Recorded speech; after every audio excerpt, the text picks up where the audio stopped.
also recording on here. Fantastic. There we are, ready to roll with, have you ever wondered how you got stuck in the rat race? And now you feel that you've never got time, you're not going to get out of it?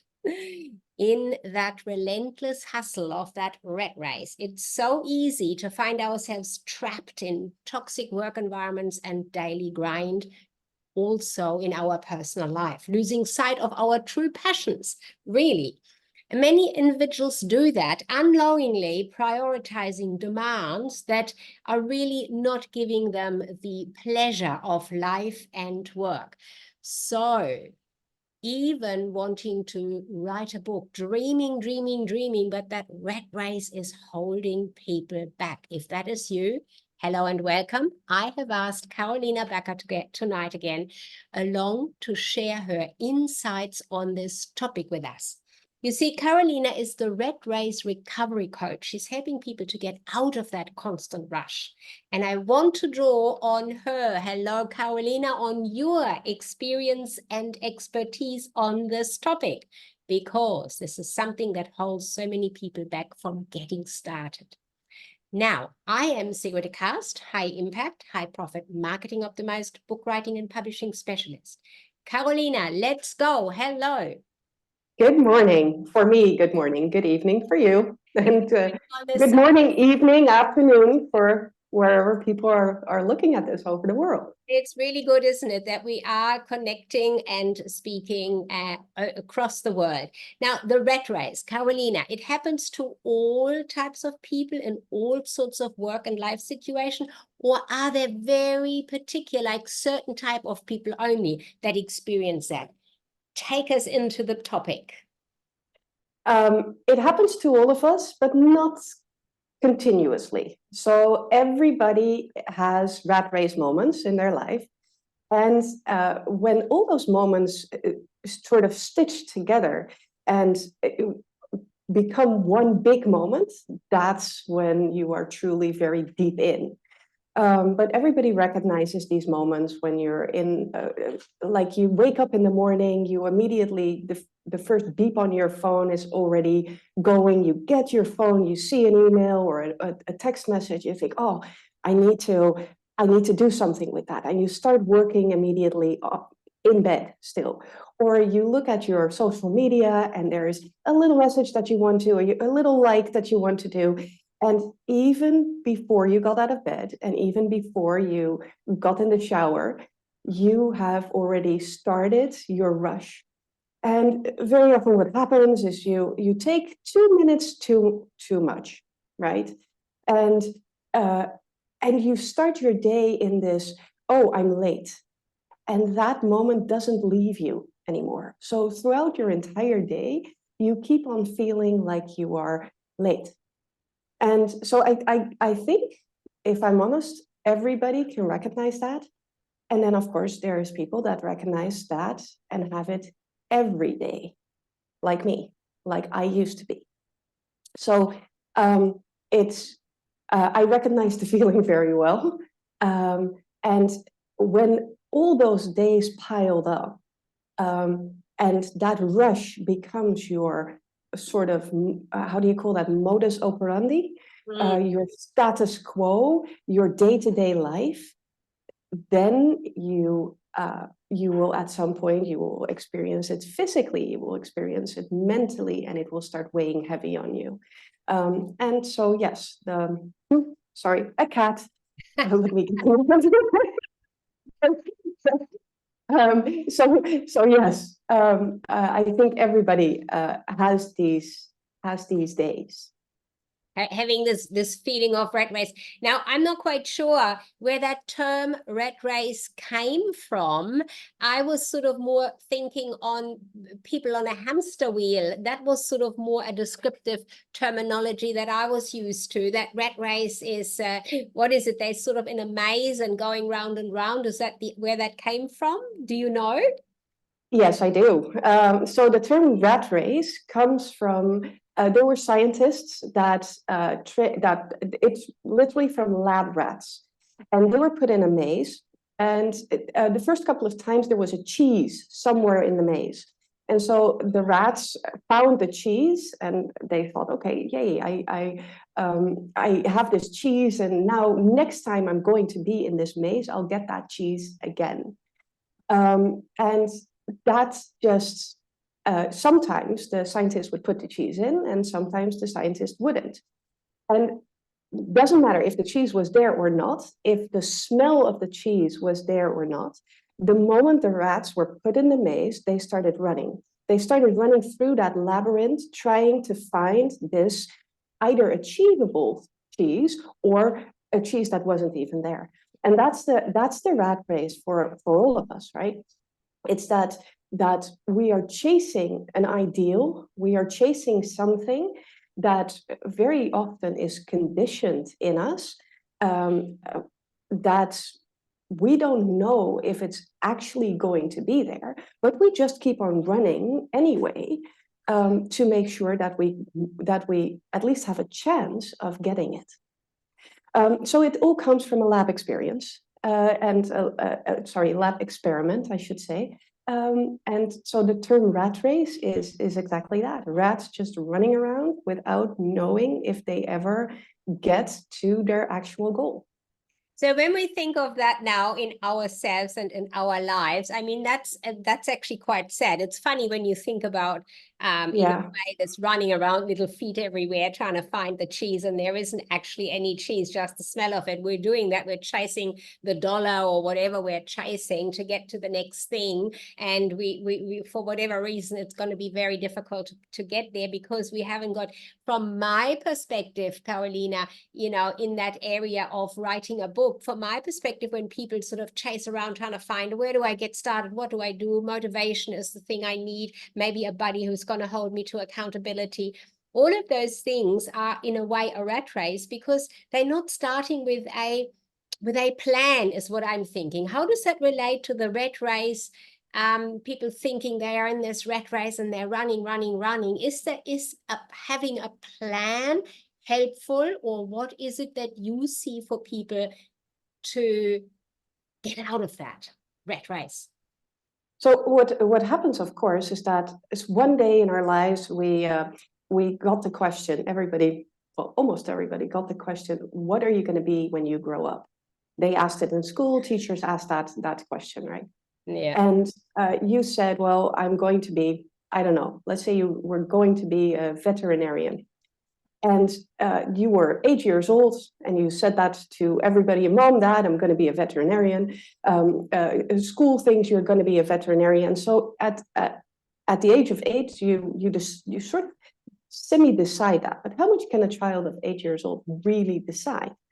And throughout your life, people keep reminding you of the fact that you wanted to become a veterinarian. And at some point, you are no longer aligned with becoming a veterinarian. You might want to become a police officer. And yet everybody keeps on reminding you that you wanted to become a veterinarian. And so this goal of becoming a police officer is sort of, you sort of push it to the side because you have been conditioned to believe that your goal is becoming a veterinarian. And so that is really what people are doing. We are setting a goal, and we are so attached to that goal that we stop looking if that's still the really ultimate goal that we want to have. And then besides from that, we are learning to run towards, in a specific route through that labyrinth, in a specific route through that maze, to a goal that might not be our ideal goal anymore. And so the conditioning is more the running so we have a plan and we're following the plan, but is the plan, the actual plan, still the plan that we want today? Or is it a plan that we put in place 20 years ago, or 10 years ago, or 5 years ago, or even 1 year ago, that today is going to bring us to a goal that when we reach that goal, we think, okay, I really didn't want this as much as I thought I would. That is so true. And I can say that for myself too. For example, I had this idea of becoming an air hostess when I was about 8 years old. I thought, oh, that's a cool job to take. And I got reminded of that later on. And I couldn't, because in those days you had to have a certain height, which I didn't reach. I was a bit too short. But what I find is really great, and yet it seems that people are not realizing that. You just touched on that by saying that, that might not be the goal anymore to pursue. And then they stay in this sort of rat race to chase something that they thought they would or want, and they don't go for something new or better. In years and days gone by, it was normal. You stayed in that one lane. You would not veer off into any other lane to explore something new and different, to do something that really was at your heart. You wouldn't do that, but you have that opportunity today. What is it that's holding people back and staying in this rat race for so much longer than they really need to? Because the opportunities are there. Carolina, is that conditioning? What is it? Share that, please. It's conditioning, partially. It's also the cat again. Sorry. He's really, Our topic. he's really enthusiastic this morning. So it is conditioning, but it's also partially something that we do to ourselves. So we make a certain goal part of our identity. So we say to ourselves, well, if I reach that goal, I will be a better person. I will be a happier person. I will be and we put all these labels on that, on reaching that goal. And so because we do that, we never really think, because we have this, it's like a carrot dangling in front of a donkey. We can see it, we can pinpoint that we want to go there. And so we just go. And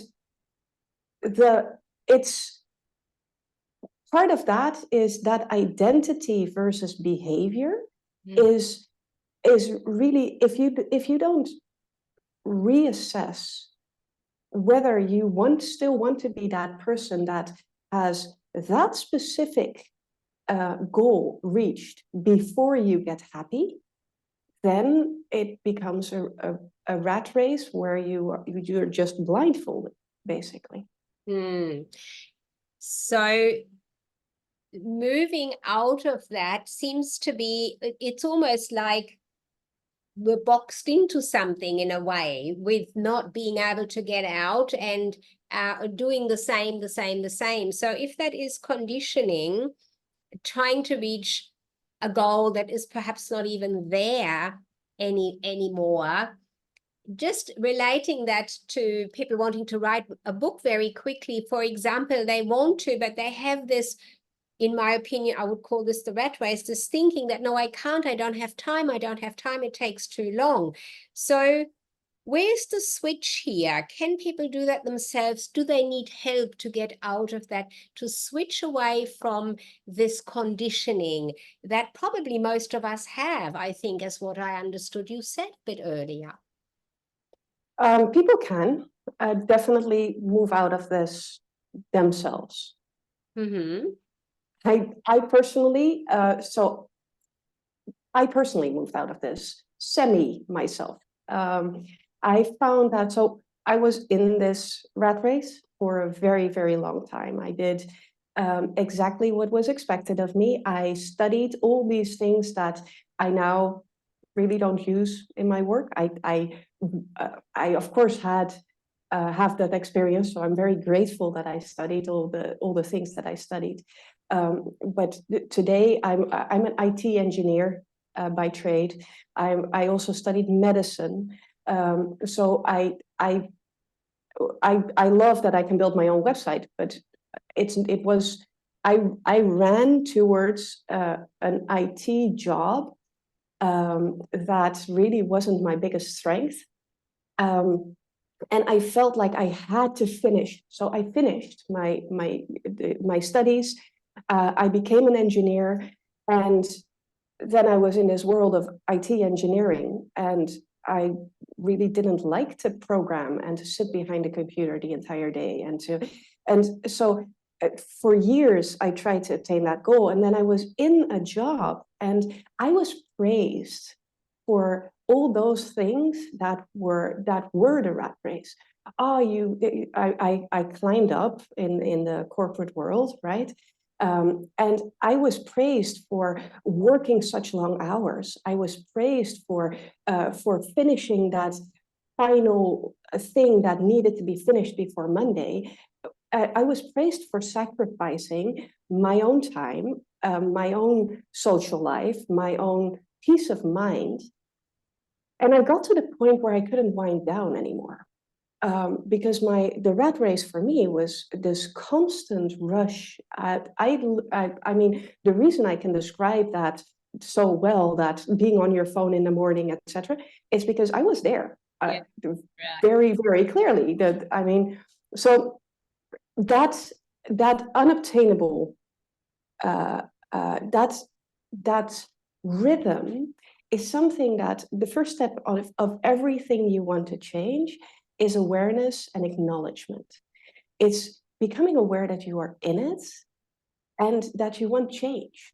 Acknowledging that, okay, this is not what I truly want. Now that's really overwhelming. I remember for me, the moment I realized I was in a life, I can still get emotional about it. The moment I realized that I was in a life that I didn't want, and that I wasn't willing to follow, and that actually, the moment I realized that if I would do this, what I did, for another year, I would probably fall over. That was a very overwhelming moment, because suddenly your entire life is like, okay, if it's not this that I want, if it's not this basically perfect life, right? I had the perfect life. I had a social life. I had a nice house. I had a nice job. I everything was, from the outside, everything was perfect. And so as long as I kept myself thinking that everything was perfect, I didn't have to deal with change. The moment I realized, okay, I cannot do this any longer, that was the moment when I needed to admit to myself that this wasn't the life that I was supposed to go through. Carolina, this awareness and this acknowledgement, or this awareness in the first place, do people come to that generally? Is it like life happening, some sort of jolt happening that I'm sure some people do, but is it also that sometimes it's just enough is enough kind of a thinking, or is it always a real jolting trigger moment in your experience working with clients in that area? What can you share there? What I see there is it's not a jolting, it's not a power struck moment. No, it's not a lightning bulb striking and suddenly it's a buildup of little moments. It's you feel that perfectionism is is getting the overhand. You are no longer doing things right. You have to do things absolutely perfect. That's one of them, and it makes you uncomfortable. You have that imposter syndrome every time you walk into a meeting, and that's another drop in the bucket.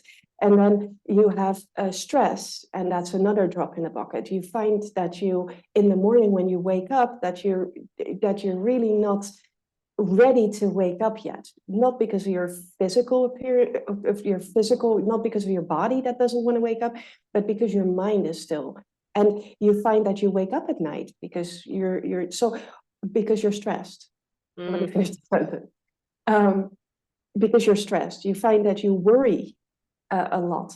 All these things, they start out as individual little things that you have sometimes. And then they pile up, and all those little drops, at some point they reach a point where there is a realization, hey, something is not right, or your body starts to complain. You get a shoulder pain, you get a stomach pain, you stop processing your food very well. I mean, your body will tell you as well when it's simply time to stop. And that's an important realization, that when things physically, health-wise, are niggling and starting to go wrong or in the wrong direction, that we should stop and think what's going on. And yet, being in the rat race can make us unconsciously prioritizing this hustle and the toxicity, because we're kind of used to it. Is that what it is? Would you say we're used to it? It's safe to stay in that. So even though, you know, something might be knocking on the door of our body somehow, we might not realize it straight away. Yes. So I always say to people, your comfort zone is not the zone where you are comfortable. Right. It's not.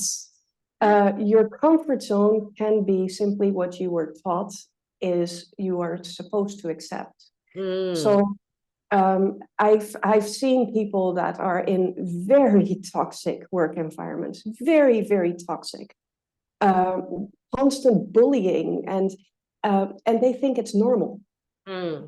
They think that the microaggression and the nasty remarks and the always being passed over for a promotion, that's normal. And it's not, but it's what we're used to. So we stay into it because we think there is no other way, because we don't realize that there is. Carolina, is there a difference? Sorry to jump in. You've just said something that triggered a thought for me. Is there a difference between thinking, you know, being in this toxicity, in this rat race scenario, thinking that's normal? Is there a difference to with the fear factor at the back of it? You know, we also have the situation where somebody stays in something or with something or with somebody for fear. Is that a factor in this rat race scenario as well, or is that separate? I think it is. Very good question. Thank you. Absolutely. I think there is a fear factor. Depending on where in the journey you are, the fear goes from the unconscious fear, where you don't realize you have it, but it is influencing your decisions. And that's like the survival mechanism. I cannot leave this job because I have to pay for my house. And it's in the back of your head. It's like something that you know is there, but you haven't consciously thought it. And then there's this moment when you exactly that moment where you say, okay, this is not how I want to continue. So now what? And then those fears come to the foreground. Whenever somebody asks, okay, if you don't want to do this, then what do you want to do? And then these fears come up saying, oh, but wait, I cannot leave my job because I have a house. And what a lot of people don't realize is that they have a lot more control than they think in the job that they are already doing. So getting out of the rat race doesn't mean necessarily getting out of the corporate environment or the job or the business that you are currently in. It's dealing with the situations in a different way and finding quick wins in those situations where all that rat race and all that toxicity doesn't affect you as much as it would normally do, like before you were aware. So when you get that awareness of what is actually happening and you acknowledge that it is there and you feel that, okay, it's really not what I want. However, the job I'm in at the moment is really serving me well, maybe on a financial level or maybe on a location level, something like that. And you're not quite ready to just jump off the ship and go somewhere else because you know that that might be tricky, but you really are aware of your situation, that you are in this rat race daily doing the same, it's a real grind for you. Would one first step, perhaps in the job, for example, that you are in, would that be to create a kind of a confidence from within, to start naming things a bit more direct? I do see sometimes in social media, especially women, commenting about, oh, this person did this, and I expected them not to. At work, they did this and said this, and I expected them not to. You see, expectations are here. They're not over there with the other person. Is that an issue in the scenario of staying in this rat race? Actually, that's, I think, part of the solution. Oh, good. It's coming back, I think, to the stories that we tell ourselves. So there's, of course, an expectation, but an expectation is indeed, like you mentioned, it's something that we put on our outer world. And where people really suffer is where reality and expectations do not meet. If that's it's the gap in between those things. Now in those situations where something is happening that you disagree with, there you can have several responses. You can either look outside and say, okay, this is I'm going to how would I say that? Let me think for a moment. So you can either look at outside and you say, people are doing this to me. But if you do that, you're giving away your power. You're letting people control when you are happy and when you are not. And so the first step really is to take back that control and say, you cannot make me anything. You cannot make me sad. You cannot make me angry. You cannot make me anything. I am responsible, and I want to have control over my own emotions, and I want to have control over my own thoughts. So that's one. And so yeah, it's a yes. And so the second level would be that you look at yourself and say, hey, what am I feeling? And what am I suppressing? Because I don't want to feel that. But be curious. What is it really telling me? What gap is this emotion? I'm feeling sad, or I'm feeling overwhelmed, or I'm feeling anxious, I'm feeling stressed. What is my body and my mind trying to tell me? What is that gap that in between those expectations and that the reality? That are my expectations off, or is my reality off? And then there you have a choice. If there is a gap and you say, okay, expectations and reality does not meet, then you can adjust your reality, which for a lot of people is a lot harder, or you can adjust your expectations and take actions on step by step, little by little, adjusting not only your expectations, but also the expectations that people have from you, that people put on you. And adjusting their expectations so that you don't have to tell them over and over and over again that this is not something you like to do. You know, there's always a job, especially if it's demanding, it will always have moments that it requires you to do more than what you feel you're capable of in terms of time, in terms of energy. And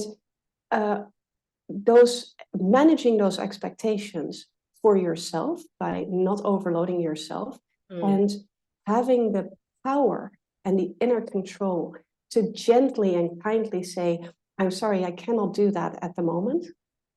I cannot, this piece of work is on top of everything else is I cannot take that on. That closes a lot of the gap. Let's say. And a lot of the stress. There's Sorry.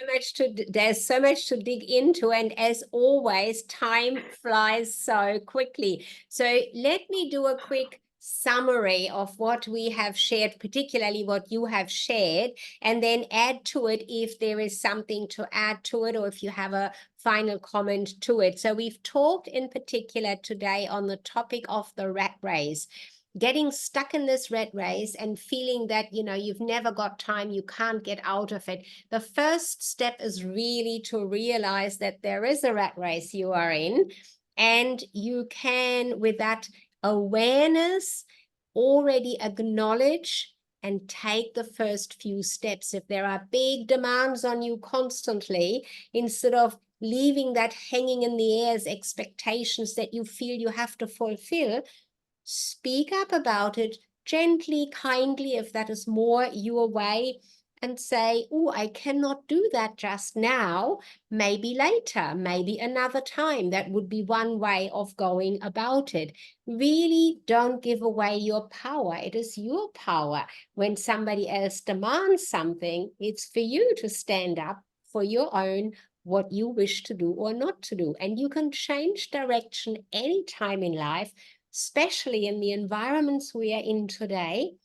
That first moment of fear, overcome that by taking, maybe my way would be a big breath and thinking, what can I do? So really gently unraveling it and listening to yourself on the inside before, from this terrible race, every time physical ailments start popping up and you don't even realize that that physical unwellness is actually related to your whole mind being in this pressurized rat race, run, run, run, run, find the cheese, and it's not even there. Have you got something to add to that, Carolina, that I might have missed? Well, maybe I can give a little exercise that actually has to do with writing. Right.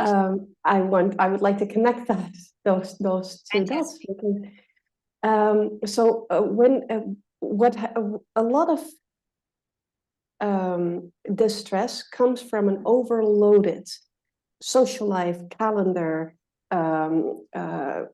tasks, overloaded computer, overloaded desk, overloaded everything. And so an exercise that people can do to start slowly moving away from this is and we're in the time of the year anyway, is do a spring cleaning. And with a spring cleaning, of course, it's also the cleaning up your space. So if people are sitting in their office right now watching this, look around in your room. How many things do you have in front of you that are messing up your field? Because your brain will pick up each and every little item. It will constantly monitor your environment. I mean, I have two cats, as you may have noticed, they were moving around in the image. I have two cats, and they're here in my image, and it's harder for me to concentrate. Not that I'm not concentrating, I'm used to these two being, messing up my environment, so it's okay. The more things you can clean up in your line of sight, the calmer your mind will be. So the exercise, I would think, do a spring cleaning on your desk and move stuff away from there. Do a spring cleaning of your calendar and make choices of what you would like to keep and what you would like to what you can, if possible, remove. All those meetings that you really are not, are not really required to be in. And then a third thing, clear out your mind. And a great way to clear out your mind is to journal at the end of the day and find yourself 3 things that you did today that you could have not done.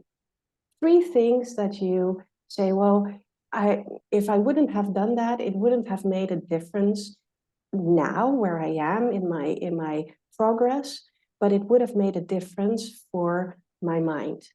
It would have made a difference in the peace of mind that I would have had now, because it would have given me back 30 minutes if I wouldn't have done those 3 things.